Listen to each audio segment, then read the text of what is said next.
September is National Suicide Prevention Month. The grief we experience losing loved ones can impact our mental and physical health. And ABC 10 News anchor Aaron Dickens spoke with a San Diego man who recently lost his son to suicide. He also talked to a health expert on how to cope with the devastating loss. Man, I miss that boy. I miss that boy.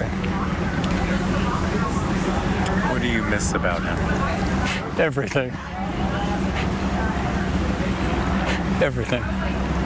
Until we see each other again, may God keep you in the palm of his hand. I promise to write you again soon. Love, Dad. It has been about 8 months since Roger Doherty's 18-year-old son, Aiden, died by suicide. He was a beautiful young man. He was a senior at Valhalla High School. He had just recently gotten his Eagle Scout.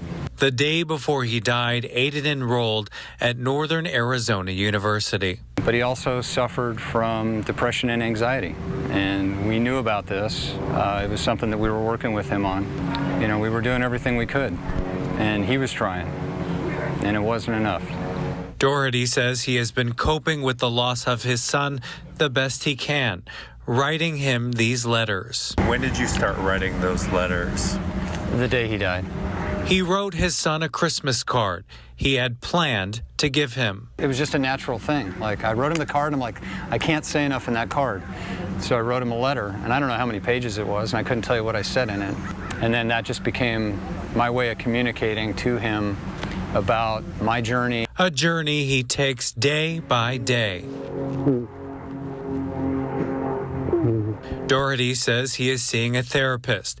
He is also part of a Bible study group with other parents who have lost children. Everybody's grief journey is different and your experience is different, but man, those connections, you know, it's connections. It's connections and communication and support. According to the CDC, most people who die by suicides are men. In fact, men make up 80% of suicides, and it's something doctors here at Kaiser Permanente see firsthand. Men tend to choose methods that are more lethal. So firearms, usually.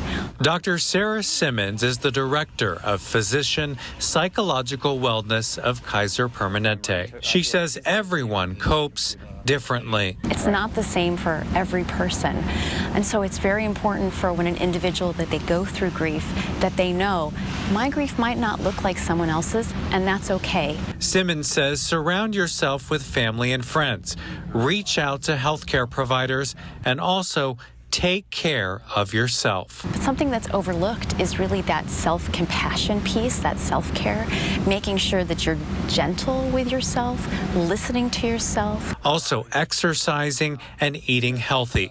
That is something Doherty does daily. He hopes sharing his story will help others. If I could say anything or be anything for anybody, one person, to be a light or a blessing or help them, that would be great.